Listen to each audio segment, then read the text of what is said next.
Friends, welcome back to channel mom Trisha. கீரை வந்து இன்டேக்குக்கும் மட்டும் இல்லை, நம்மளுடைய ஹேர் பேக்குக்குமே ரொம்ப யூஸ்ஃபுல்லாக இருக்கும். நான் இன்றைக்கி பார்த்தீங்கன்னா பொன்னாங்கண்ணி கீரை வந்து எடுத்திருக்கேன்.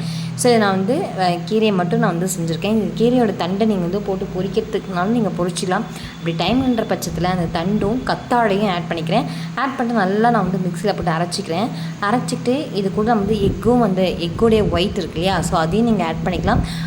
நான் இன்றைக்கி பார்த்தீங்கன்னா தயிர் வந்து ஆட் பண்ணிக்கிறேன். தயிர் வந்து ஆட் பண்ணிட்டு நல்லா நம்ம மிக்ஸ் பண்ணி கீரை வந்து நம்மளுடைய இன்டேக் வந்து எவ்வளோக்கு எவ்வளோ நல்லதோ அதுமாதிரி நம்மளோட ஹேர் க்ரோத்துக்குமே ரொம்ப நல்லது.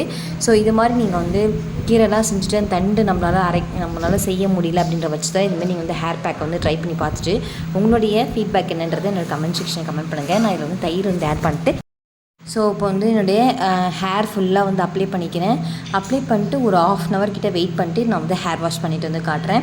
நல்லா வந்து ஜென்டலாக மசாஜ் பண்ணிக்கோங்க. மசாஜ் பண்ணிவிட்டு நான் இப்போ வந்து ஹேர் வாஷ் வந்து பண்ண போகிறேன். ஸோ நீங்களும் இந்த ஹேர் பேக் வந்து ட்ரை பண்ணி பாருங்கள். இது எந்த கீரையாக இருந்தாலும் அந்த கீரையோட தண்டை வச்சு நீங்கள் வந்து செஞ்சு பார்க்கலாம். ஸோ இது வந்து நல்லா குளிர்ச்சியாக இருக்கும் அப்படின்றனால இந்த தண்டை வந்து நான் வந்து ட்ரை பண்ணி பார்த்துறேன். பாருங்கள், ஹேர் வாஷ் வந்து பண்ணிவிட்டேன். சூப்பராக ஹேர் வந்து நல்லா சில்கியாகும். ஏன்னா இதில் வந்து கத்தாழெலாம் ஆட் பண்ணிக்கிறோம்னால நம்ம ஹேரும் ரொம்ப சில்கியாக இருக்கும். By taker.